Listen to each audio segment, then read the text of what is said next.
Maxine, and Tinker Bell. Helen rolled her eyes at his derogatory nickname for their male tenant. Oh, of course, you're right, Stanley. I forgot. She'd never be interested in a fellow like Jack. You mean he would never be interested in any girl? Stanley paused. The gears in his head slowly began to turn, grinding with the effort.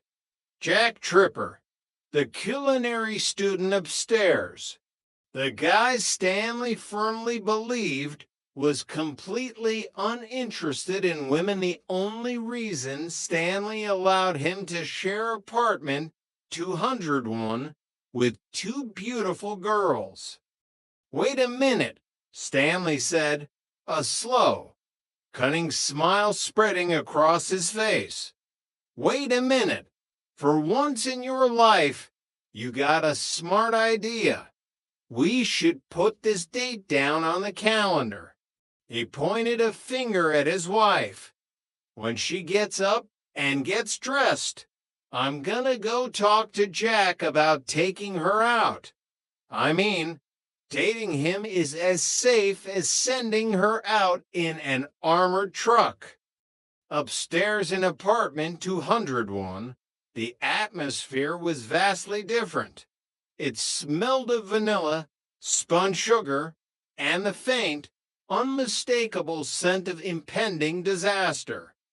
Jack Tripper, a man whose physical grace in the kitchen was entirely undermined by his clumsiness everywhere else, tiptoed through the front door. He was holding a square white bakery box as if it contained a live explosive. Chrissy Snow, her blonde hair bouncing with every energetic step she took, practically vibrated in the center of the living room.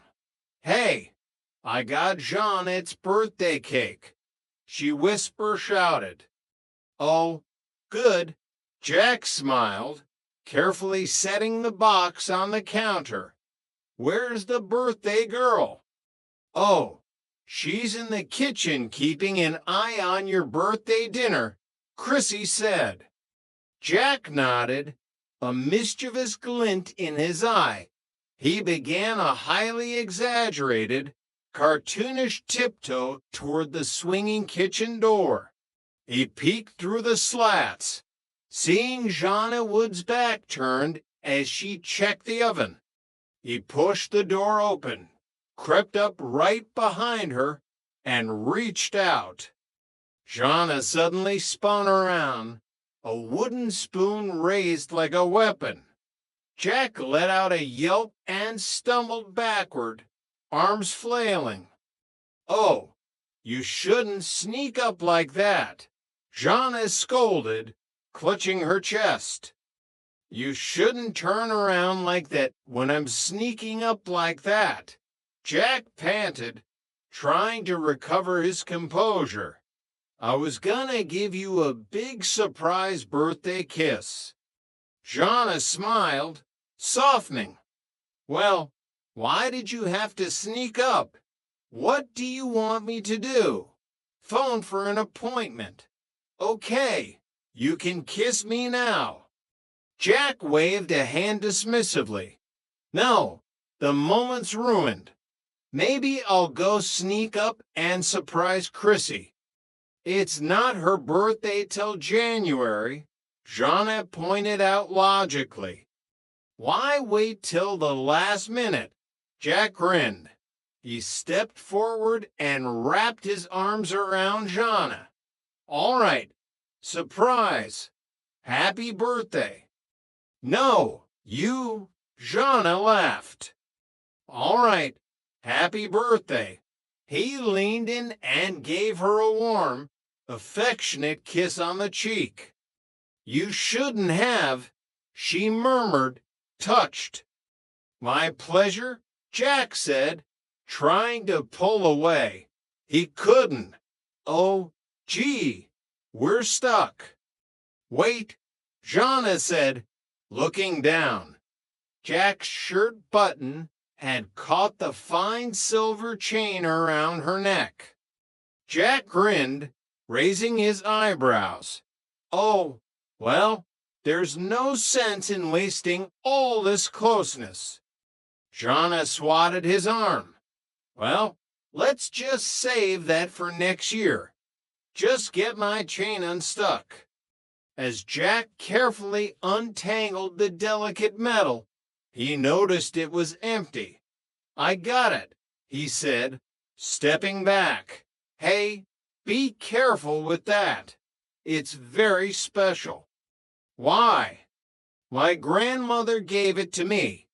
Jonna said, a flicker of sadness in her dark eyes. It used to have a beautiful cameo hanging from it. Jack frowned. Well, did you lose it? Jonna looked away, suddenly finding the linoleum floor fascinating. No, she admitted softly. I hawked it. It was about 3 months ago. We needed rent money. Jack felt a sudden pang in his chest. Jonna, sensible, responsible Jonna, had pawned a family heirloom just to keep a roof over their heads, and she hadn't said a word to complain. Before he could process this entirely, the front door rattled.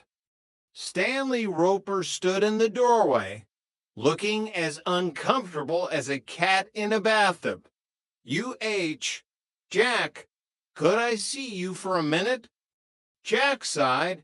Sure. He looked at Jonna, giving her a gentle pat on the shoulder. Sorry, kid, you had your chance. Go on. Chrissy bounded out of the kitchen as Jack left.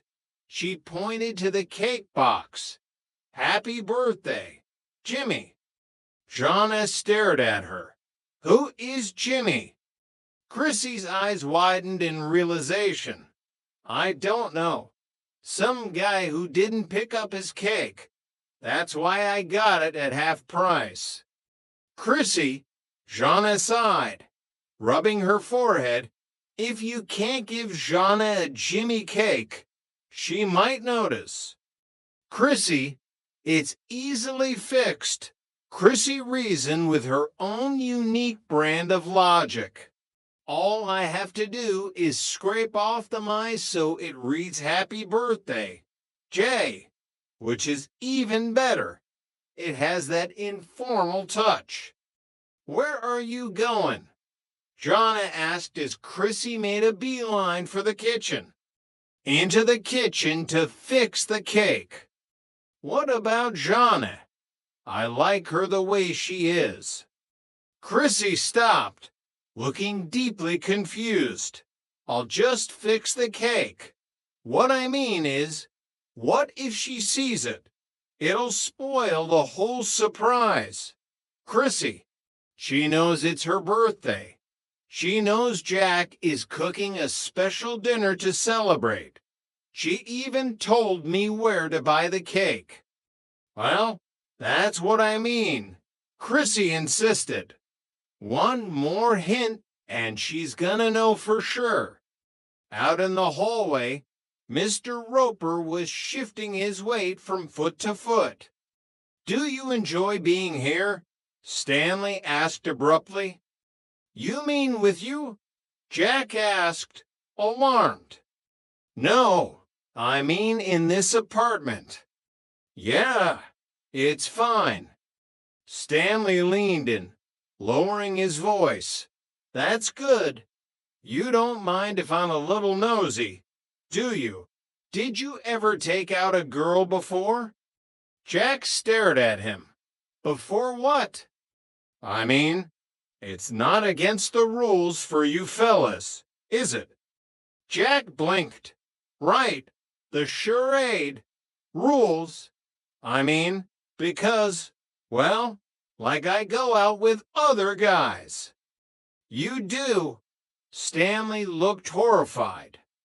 No, you know what I mean. Jack scrambled. to go bowling or go to a ball game. Oh, Stanley exhaled, relieved. Well, I could do that with a girl, I guess. That's terrific, Stanley beamed, because I wouldn't want you to do anything that would go against